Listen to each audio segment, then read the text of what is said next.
कि नहीं up and down होकर रहा था? बोलिए। तो भी आपको देना है परसेंटेज। देखो टेस्ट है, टेस्ट और एग्जाम में डिफरेंस होता है। टेस्ट हम इवेल्युएट करते हैं खुद को कि हम कितना पानी में हैं, और अगर हम 50% में किए हैं तो 50% का तो 100% होना चाहिए। और अगर एग्जाम की बात होती है तो तब ओवरऑल मार्क्स भी देखा जाता है कि हाँ आप क्या है क्या नहीं, क्या ये सारा चीज। और टेस्ट है, ये अभी जितना भी होता है सब टेस्ट होता है। बस ये बताया जाता है कि चैप्टर 2 तुम कितना पढ़ा, और पढ़ा तो कितना याद है तुम्हें, पढ़ा तो कितना याद है तुम्हें, और कितना मेहनत करना चाहिए।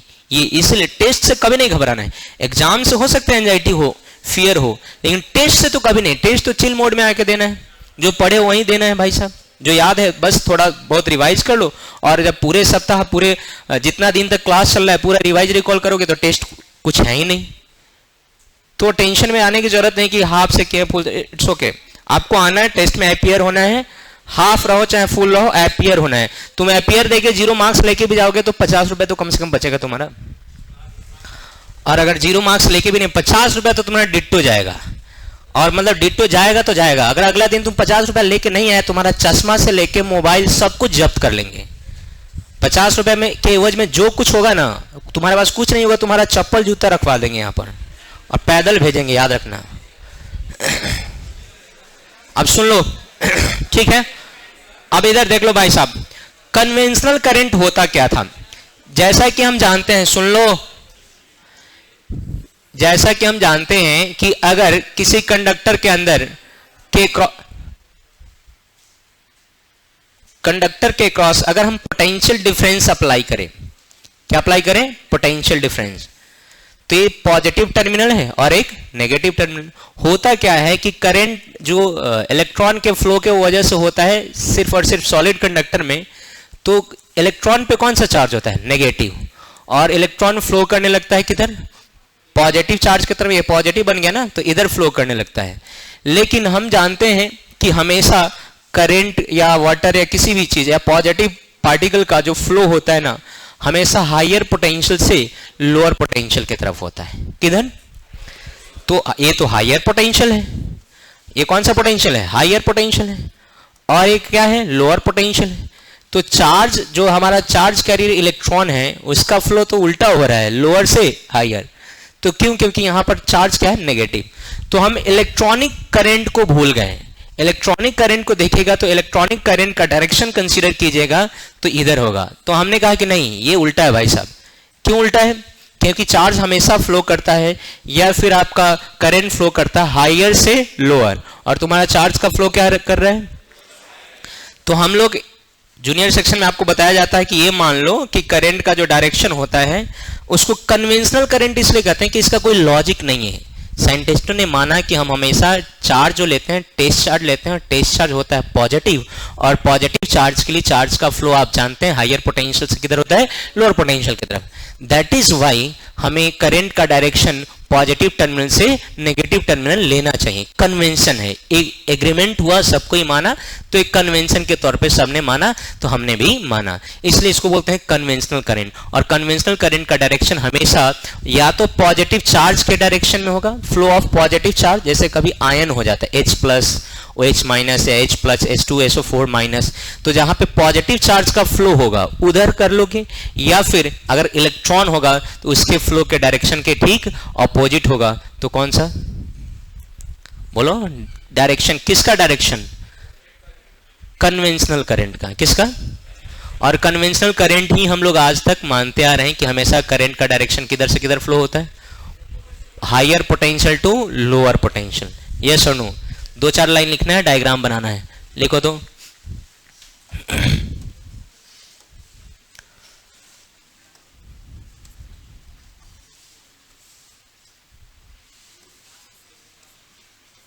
देखो, the direction of conventional current, the direction of conventional current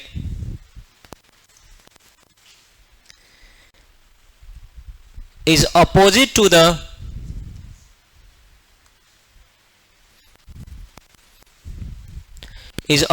the direction opposite to the direction of flow of electron, direction of flow of electron.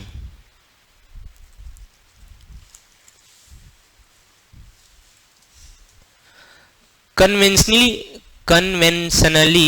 we know that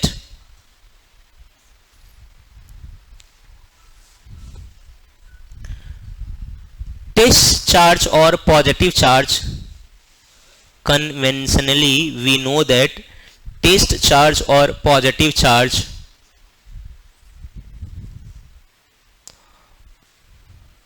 always moves from higher potential bracket में लिखना positive terminal, moves from higher potential bracket में लिखना positive terminal of cell, bracket बंद कर दो, अरे bracket में लिखना है पॉजिटिव टर्मिनल ऑफ सेल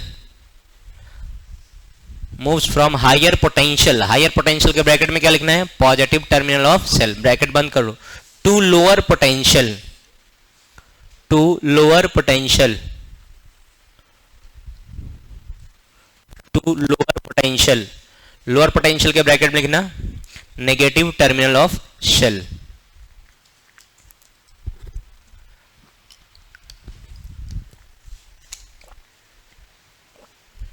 हो गया, डायग्राम बना लो।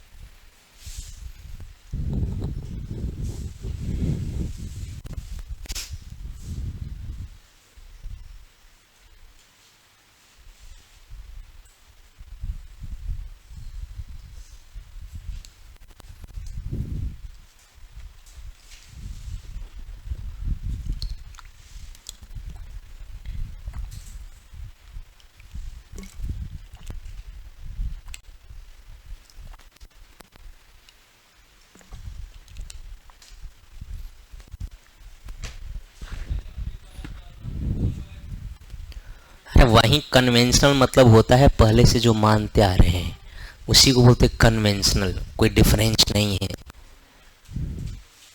हो गया, अरे अब तो हो गया होगा।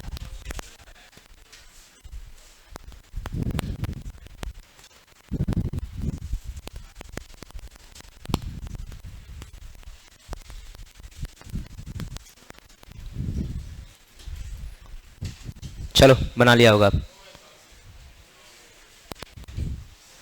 देख लो एक बात, मैं पूछूं एक वायर है, थोड़ा सा मोटा वायर ले रहे हैं, फिर उससे थोड़ा सा पतला कर रहे हैं वायर को, फिर उससे भी थोड़ा सा पतला कर रहे हैं और फिर लास्ट में पतला कर दे रहे हैं। और मुझे बताना कि अगर मैं इधर से 10 एम्पियर का करंट फ्लो करवाऊंगा, कितना एम्पियर, तो तुम्हें क्या लगता है इसमें कितना जाएगा, 10 जाएगा या कम जाएगा, कम जाएगा, और उससे भी कम और सबसे कम, एकदम कोड़ा बेवकूफ हो। पाइप देखा है, पाइप, अगर पाइप एक मोटा पाइप है उससे पतला पाइप होता है ना, और उससे भी पतला पाइप होता है, तो क्या होता है कि पानी कम जाता है, रेट चेंज होता है। क्या चेंज होता है, क्या पानी कम जाता है, उल्लू गधा कहीं का।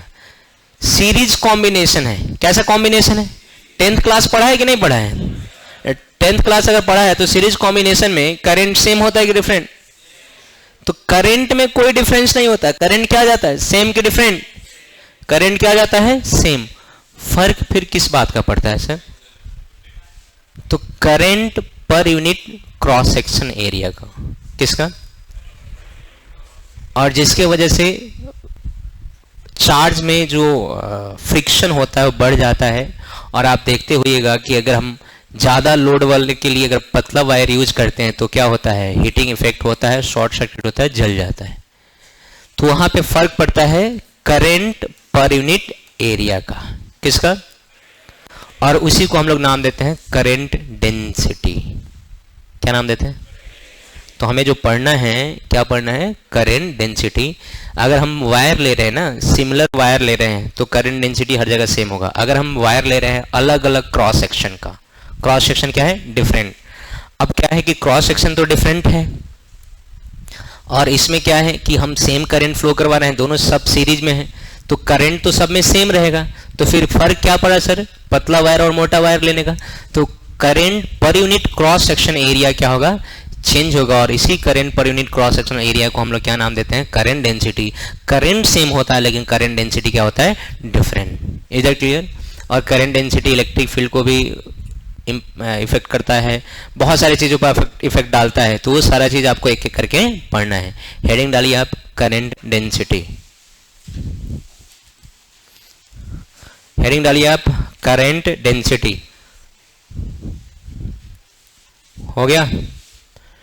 क्या मैं डेफिनेशन बोलूं?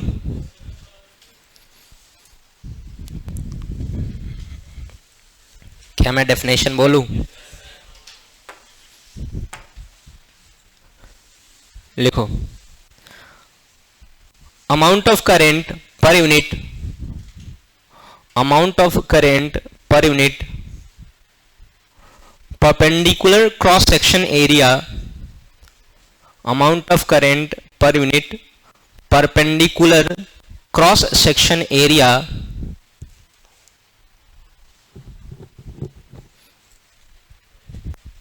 is known as per unit perpendicular cross section area is known as current density.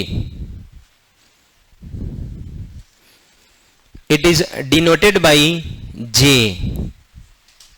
IJ वाला J. It is denoted by J. हो गया?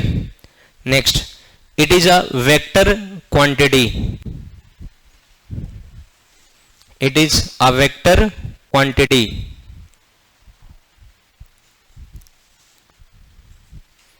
whose direction is along the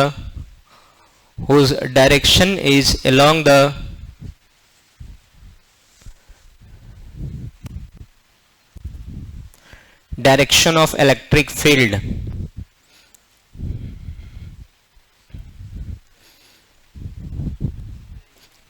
direction of electric field. हो गया? अरे बोलो। चलो थोड़ा सा मुंडी ऊपर करो, बोर्ड पर देखो। हम एक अगर एरिया ले रहे हैं ऐसा, और मान ले रहे हैं कि हमारे पास एक वायर है, और हम लोग एरिया जो कंसीडर कर रहे हैं ना, इस तरह से थोड़ा सा इंक्लाइन एरिया कंसीडर कर रहे हैं। तो एरिया एक वेक्टर क्वांटिटी है, एरिया वेक्टर है, और एरिया वेक्टर का जो डायरेक्शन होता है परपेंडिकुलर टू द सरफेस होता है। तो बताओ ये कितना एंगल है? ठीक है, जे आई जे के जो भी होगा, रुक जाओ फिर से बोलूंगा, कर लेना अभी समझो। तो हमें क्या चाहिए? इधर से करंट फ्लो कर रहा है, तो क्या बताओ, क्या करंट के ऊपर ये एरिया परपेंडिकुलर है या फिर इंक्लाइंड है? इंक्लाइंड है कि परपेंडिकुलर है? परपेंडिकुलर कहां से नजर आ रहा है? परपेंडिकुलर मुंह में जो आता है बोल देता है, परपेंडिकुलर नजर आ रहा है तुमको, इंक्लाइंड है। मान लेते हैं कितना एंगल से इंक्लाइंड है इसके साथ? एक करंट का डायरेक्शन है, मान लेते हैं इसके साथ कितना एंगल है? थीटा। तो बोलिए जिसके साथ एंगल उसके साथ कॉस, तो इधर क्या आ जाएगा? ए कॉस थीटा, और इधर क्या आ जाएगा? ए साइन थीटा। अब बताओ, जैसे हम लोग एक कंपोनेंट लेंगे ए कॉस थीटा, कौन सा कंपोनेंट लेंगे? ए कॉस थीटा। अभी देखो ये वाला है, ये वाला हमारा एरिया हो गया, ये है हमारा एक ए। जैसे ए कॉस थीटा लेंगे तो बताओ तब ये कंपोनेंट ऐसे आ जाएगा कि ऐसे चला जाएगा? फर्स्ट वाले केस में कि सेकंड वाले केस में? फर्स्ट वाले केस में। और फर्स्ट वाले केस में देखो तो ये एरिया करंट के परपेंडिकुलर बना या नहीं बना? अरे बोलो ना जी, एरिया करंट के परपेंडिकुलर बना या नहीं बना? मैं फिर से बोल रहा हूं, ध्यान से देखो। मैंने बोला कि ये करंट का डायरेक्शन है, ये एरिया कितना एंगल बना रहा है? थीटा। हमने कंपोनेंट लिया, जिसके साथ एंगल उसके साथ कॉस, और जिसके साथ नहीं उसके साथ साइन। अब बताओ अगर हम लोग ये कंपोनेंट ले रहे हैं, जैसे कॉस कंपोनेंट लेंगे तो ये इसके साथ जुड़ा हुआ है। अगर एक कॉस होगा, एक टेढ़ा होगा, तो एरिया भी तो टेढ़ा होगा, और एरिया टेढ़ा होगा तो कितना परपेंडिकुलर है कि नहीं है या नहीं है? तो आपका डेफिनेशन क्या है? एरिया लेना है कि परपेंडिकुलर क्रॉस सेक्शन एरिया लेना है? परपेंडिकुलर। तो यहां हम लोग क्या लेंगे? ए लेंगे, ए कॉस थीटा। तो बताओ, जे को हम लोग डिफाइन कर रहे हैं, जे इज इक्वल टू, बोलो, I by A perpendicular. I by क्या? A perpendicular. बोलो इस केस में J is equal to I by A perpendicular का वैल्यू कितना आ जा रहा है? ए की ए कॉस थीटा। अरे बोलो, क्रॉस मल्टीप्लाई करो, बताओ आई इज इक्वल टू क्या हो जाएगा? बोलो आई इज इक्वल टू, अरे बोलो ना जी, आई इज इक्वल टू, या फिर आई इज इक्वल टू, चूंकि आप जान गए हैं जे भी वेक्टर क्वांटिटी है और एरिया भी वेक्टर क्वांटिटी है। बोलो ए डॉट बी का क्या फॉर्मूला होता है? ए डॉट बी का क्या फॉर्मूला होता है? ए डॉट बी का क्या फॉर्मूला होता है? Class 11 dot product A vector dot B vector का फॉर्मूला होता है ए बी कॉस थीटा। तो कहीं ए और बी दोनों वेक्टर है और हमें दिख जाए ए बी कॉस थीटा, तो हम लोग इसको क्या लिखेंगे? ए डॉट बी की कुछ और, बोलो। और क्रॉस प्रोडक्ट का कितना फॉर्मूला होता है? ए क्रॉस बी का क्या फॉर्मूला होता है? A B sine theta. क्या फॉर्मूला होता है? और डायरेक्शन के साथ तो एन कैप, मैग्नीट्यूड है तो सिर्फ और सिर्फ क्या? A B sine theta. याद है कि भूल गया? बोलो डॉट प्रोडक्ट का फॉर्मूला क्या है? I dot J dot A का, सॉरी, जे का क्या फॉर्मूला है? आई बाई ए परपेंडिकुलर, या फिर I by A cos theta. Perpendicular है इसलिए कॉस कंपोनेंट हमको लेना पड़ा है। यहां से क्रॉस मल्टीप्लाई करेंगे तो आई इज इक्वल टू क्या हो जाएगा? बोल जैसे, बोलो जे ए कॉस थीटा या जे डॉट ए। बोलो डॉट प्रोडक्ट को हम लोग स्केलर प्रोडक्ट भी कहते हैं क्या? बोलो डॉट प्रोडक्ट को हम लोग क्या नाम देते हैं? तो यहां से प्रूफ हुआ कि करंट हमारा कौन सा क्वांटिटी है? स्केलर की वेक्टर। ये जो डॉट प्रोडक्ट है ना, इस डॉट प्रोडक्ट का एक और नाम होता है, एक तो डॉट बोलते ही हैं, क्या बोलते हैं? डॉट, या इसको स्केलर प्रोडक्ट भी बोला जाता है। कौन सा प्रोडक्ट? Scalar product. तो यहां से भी प्रूफ हो गया कि करंट इज, बोलो करंट इज कौन सा? हमारे लेवल में कौन सा क्वांटिटी है? स्केलर क्वांटिटी है। करंट कौन सा क्वांटिटी है? स्केलर। बातें क्लियर है कि नहीं है? हम लोग किसको डिफाइन कर रहे हैं? जे का क्या फॉर्मूला निकला? बोल जैसे, जे से आई का भी फॉर्मूला निकल गया। I is equal to J cos theta या जे डॉट ए। यहां से अगर डिफरेंशियल लेना पड़े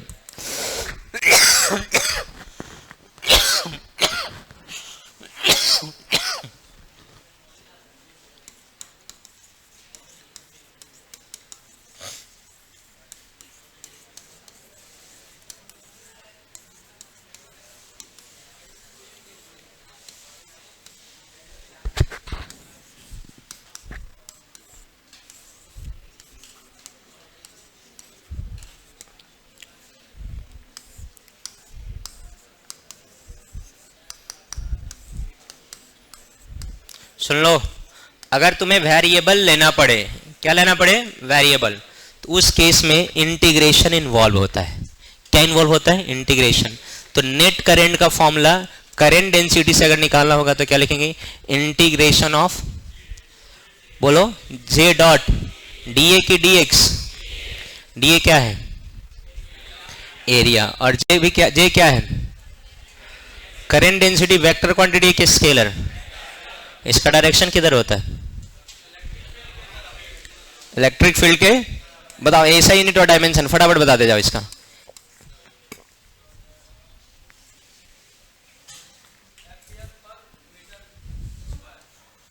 इतना रुक रुक के बोल रहा है। ऐसा यूनिट फॉर्मूला से देख के बताओ क्या होगा? अरे ऊपर क्या है? एरिया। ऊपर क्या है? तो करंट का नहीं लिखने दो, करंट का एम्पियर। और बोलो एरिया का, बोलो। तो इसका याद रखना, इसका क्या यूनिट क्या होगा? Ampere per metre. डायमेंशन बताओ।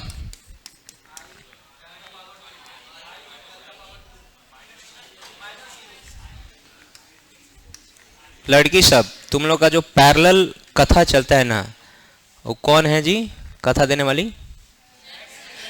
जया किशोरी जो तुम लोग बनती है। रुक जाओ, अभी हम बनाते हैं। खाली पकड़ में आ जाओ कौन बतिया रही है, तो फिर दोबारा मारेंगे। अब डायमेंशन इसका बोलो, डायमेंशन क्या होगा?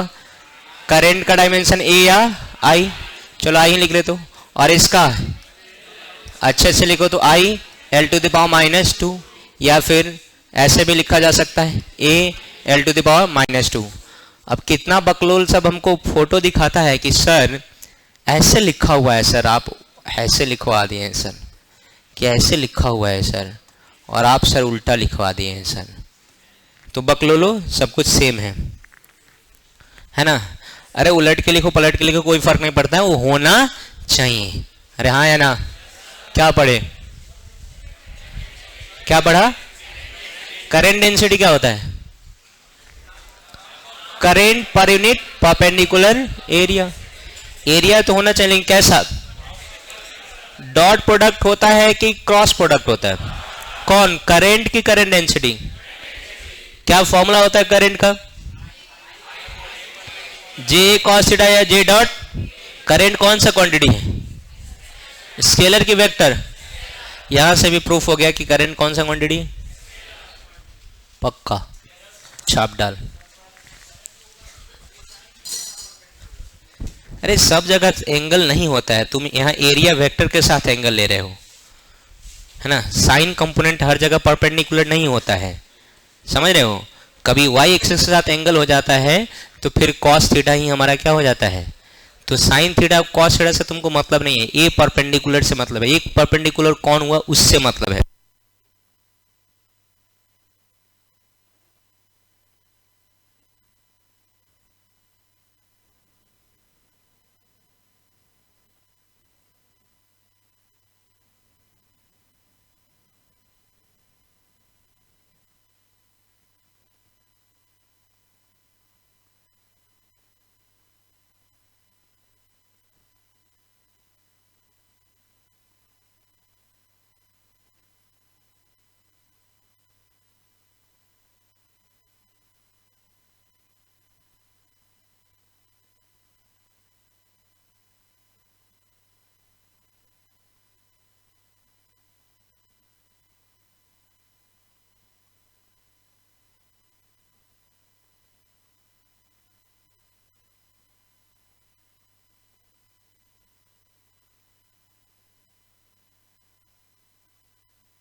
देखिए अगर यहीं अगर हम पूछ दिए रहते बताओ सॉलिड स्फीयर का पोटेंशियल का फॉर्मूला क्या होता है इनसाइड, कोई कुछ नहीं बोलता।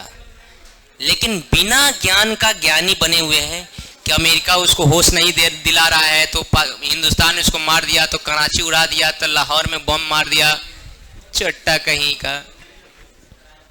सेफ्टी पर्पस से कल रात को हम सो रहे थे, हमको नींद नहीं आ रहा था, पटाखा उड़ रहा था, हमको लग रहा था बम कहीं चल रहा है।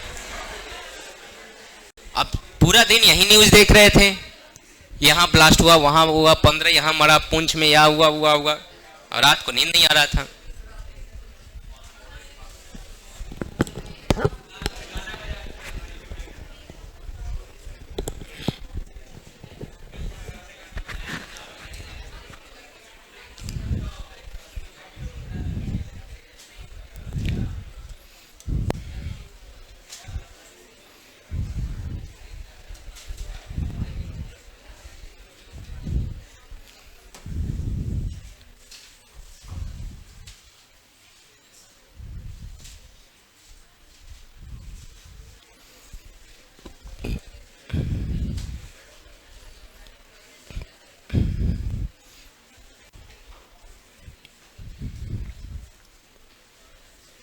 हो गया?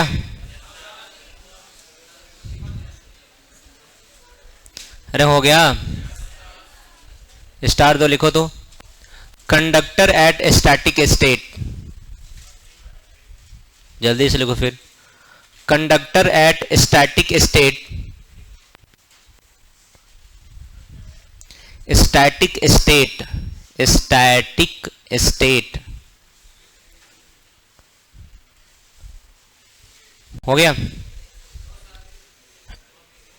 On room temperature, on room temperature, on room temperature. हो गया? देखो अभी तक हम स्टैटिक कंडक्टर पढ़ चुके हैं, लेकिन उस कंडक्टर को हमें अप्लाई करना। अच्छा, कहीं कहीं ये टॉपिक मिल सकता है, कंडक्टर विदाउट पोटेंशियल डिफरेंस। क्या मिल सकता है? कंडक्टर तो है लेकिन पोटेंशियल डिफरेंस नहीं है। जान के कुछ फैक्ट जान के आपको हैरानी होगी कि अगर हम कोई कंडक्टर ले रहे हैं, छोड़ो भाई, तुम अपना छीपा लो, कटोरा लो, है ना, और इसको, है ना कंडक्टर, उसको अगर हम लोग रखते हैं कहाँ, रूम टेम्परेचर पे। रूम टेम्परेचर जनरली कितना होता है?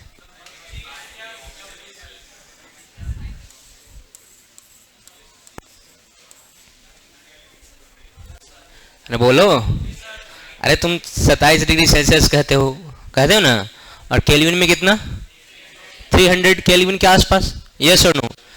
तो जब रूम टेम्परेचर पर रखेंगे तो जो फ्री इलेक्ट्रॉन होता है ना, वो मोशन करता है। क्या करता है? मोशन। और ये मोशन इसके एनर्जी के बराबर होता है, थर्मल एनर्जी के बराबर। और यहां से जब हम लोग VRMS निकालते हैं, VRMS का वैल्यू निकालते हैं, तो इसका ऑर्डर होता है 10⁵ मीटर पर सेकेंड का। कितने का? तुम सोच सकते हो कि इसका ऑर्डर लाइट के स्पीड से 1000 टाइम्स कम है। कितना टाइम्स? लाइट का ऑर्डर क्या होता है? 10⁸। अरे कितना है? रूम टेम्परेचर पे इसका इलेक्ट्रॉन कितना वेलोसिटी से मूव करता है, कितना है स्पीड से? 10⁵ के ऑर्डर का, ऑर्डर बताया जा रहा है, परफेक्ट डेटा नहीं। क्या बताया जा रहा है? ऑर्डर। तो ऑर्डर है 10⁻, मतलब लाइट से 1000 गुना ही कम है। इतना ज्यादा स्पीड से वो क्या करता है, एक इलेक्ट्रॉन दूसरे को, दूसरा तीसरे को, तीसरा चौथे को, या फिर लैटिस को कोलाइड करता है और नेट जीरो हो जाता है। नेट क्या हो जाता है? सब कुछ करने के बाद कहानी क्या हो जाता है? जीरो। ऐसे जाएगा, टकराएगा, रैंडम मोशन करता है, फिर से जहां से चला घूम फिर के टकरा के वहीं पे पहुंच गया, रैंडम मोशन करता है। तो डिस्प्लेसमेंट क्या होता है? जीरो। वेलोसिटी भी क्या होता है? जीरो। मोशन तो करता है, जैसे देखना ना, कोई बच्चा, कुछ बच्चा होता है पीटा उठा के आएगा तो अपने दोस्त में खूब भागेगा, उसको मार देंगे, चीर देंगे, फाड़ देंगे, तीसरे दैट खूब आपस में खूब मोशन करेगा। अब फिर 10 गुना भेटाएगा तब फिर भागेगा दुम दबा के, कहीं पीटना दोबारा ना पीटे। ऐसा होता है ना, वैसे ही है ये अकेले है रूम टेम्परेचर पे, पूरा कितना स्पीड से दौड़ेगा? 10⁵ के ऑर्डर का। लेकिन सब फिर से टकरा उकड़ा के कहानी उसका क्या हो जाएगा? जीरो। फिर से नीलबटा सन्नाटा है, पूरा कहानी क्या है? जीरो है इसका। किसका? बोलो। इलेक्ट्रॉन का, किसके इलेक्ट्रॉन का? कंडक्टर के। और वो कौन सा इलेक्ट्रॉन है, जो बाउंडेड है या जो फ्री है? बाउंडेड वाला नहीं, हम लोग कंडक्टर उसी को कहते हैं जिसके पास एनफ अमाउंट में क्या होता है, फ्री इलेक्ट्रॉन्स होता है। बाउंडेड वाला को हम लोग कंडक्टर नहीं कहते हैं। बातें क्लियर है या नहीं है? तो ये यहां से क्लियर हो गया कि इसका ऑर्डर सर, तो इसका ऑर्डर लेकिन नेट हमेशा क्या होता है, जीरो, जिसके वजह से करंट का फ्लो कभी होता नहीं है। कोई भी पर्टिकुलर टाइम में अगर हम कोई पर्टिकुलर क्रॉस सेक्शन एरिया देखते हैं, तो अगर 10 इलेक्ट्रॉन लेफ्ट टू राइट या 4 electron left to right move कर रहा होगा, तो उसी इंस्टेंट में, उसी टाइम इंटरवल में 4 electron right to left move कर रहा होगा, और दोनों मिला के क्या हो जाएगा, जीरो। दोनों मिला के क्या हो जाएगा, जीरो। जितना लेफ्ट टू राइट उतना right to left, net value क्या हो जाता है, जीरो। तो स्टैटिक स्टेट में कोई करंट फ्लो होता ही नहीं है। लेकिन स्पीड कितना होता है, और लगभग इसका डेंसिटी होता है, लगभग जो फ्री इलेक्ट्रॉन होता है उसका डेंसिटी होता है इतना इलेक्ट्रॉन्स पर मीटर क्यूब। कितना डेंसिटी होता है, 10 to the power 28 electrons, free electrons, electrons नहीं, क्या फ्री इलेक्ट्रॉन्स पर मीटर क्यूब। तो ये तो तबाही मचा सकता है, लेकिन तबाही नहीं मचाता है क्योंकि नेट इसका क्या हो जाता है, जीरो। इसके पास कोई डायरेक्शन नहीं है। अब क्या होता है कि जैसे हम लोग इसी कंडक्टर के क्रॉस, इसी कंडक्टर के अक्रॉस क्या अप्लाई कर देते हैं, सेल, बैटरी या पोटेंशियल डिफरेंस। क्या अप्लाई कर देते हैं, पोटेंशियल डिफरेंस। तो कहानी कुछ अलग हो जाता है। अब इलेक्ट्रॉन के पास प्रॉपर ऑब्जेक्टिव आ गया है कि अब हमें मूव करना है, किस साइड मूव करना है, जिधर पॉजिटिव चार्ज है कि नेगेटिव चार्ज। अब इसका नेट डिस्प्लेसमेंट कभी जीरो नहीं होगा, और उसके पास सभी इलेक्ट्रॉनों का जो वेलोसिटी निकाला जाएगा और उसका एवरेज वेलोसिटी निकाला जाएगा, उसी एवरेज वेलोसिटी को हम लोग नाम देते हैं ड्रिफ्ट वेलोसिटी। क्या नाम देते हैं, और ड्रिफ्ट वेलोसिटी का ऑर्डर लगभग होता है 10 to the power -4 मीटर पर सेकेंड। बहुत छोटा होता है कि बहुत बड़ा? तुम सोचो, जब पोटेंशियल अप्लाई किया जाता है तो इतना छोटा आता है, और विदाउट पोटेंशियल, लेकिन इसका नेट हमेशा क्या होता है, जीरो, और इसका नेट जीरो नहीं होता है। जिसके वजह से जैसे ही पोटेंशियल अप्लाई किया जाता है, एक पर्टिकुलर डायरेक्शन में इलेक्ट्रॉन का फ्लो स्टार्ट हो जाता है और करंट फ्लो करने लगता है। हम लोग देखते हैं कि कोई भी हम अप्लायंसेस जोड़ रहे हैं वो क्या कर रहा है, आउटकम दे रहा है। यस और no?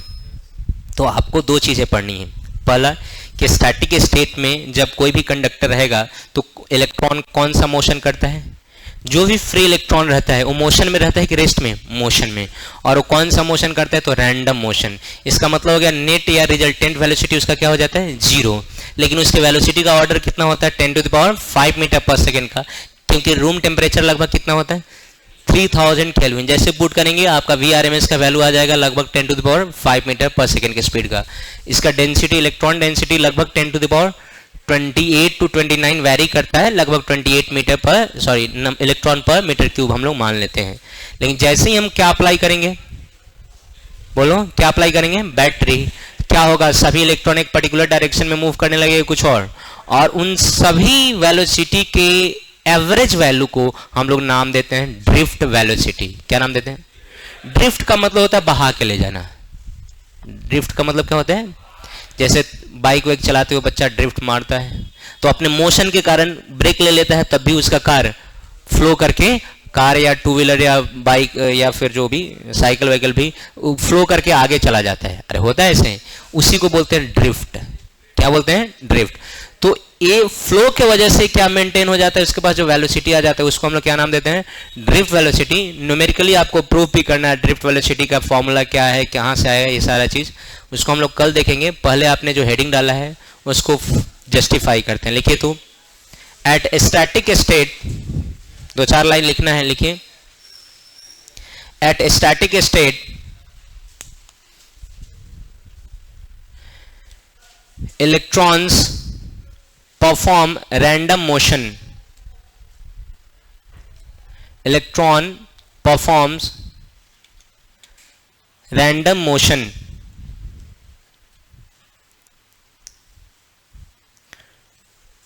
with order 10 to the power 5 meter per second.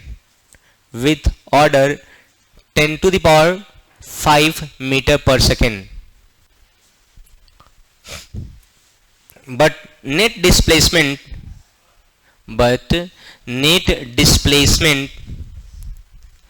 as well as velocity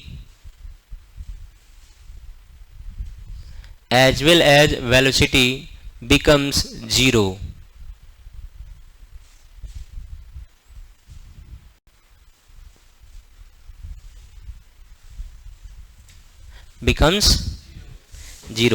हो गया.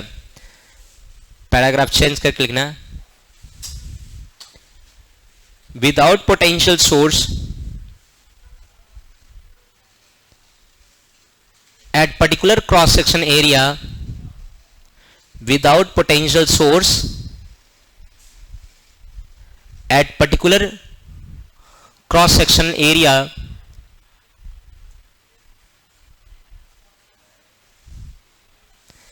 number of electrons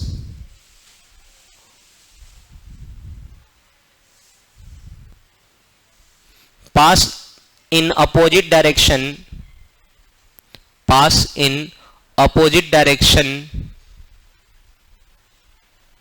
are equal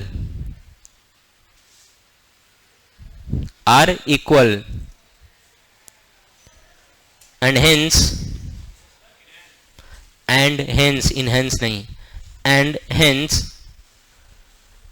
net current is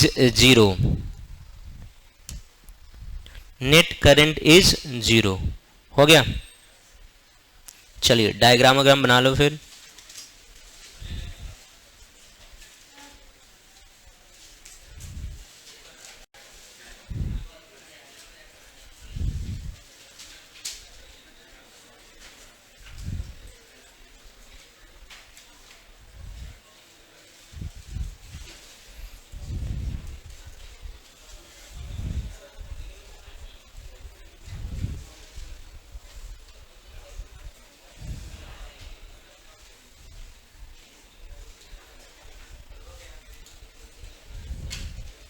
हो गया.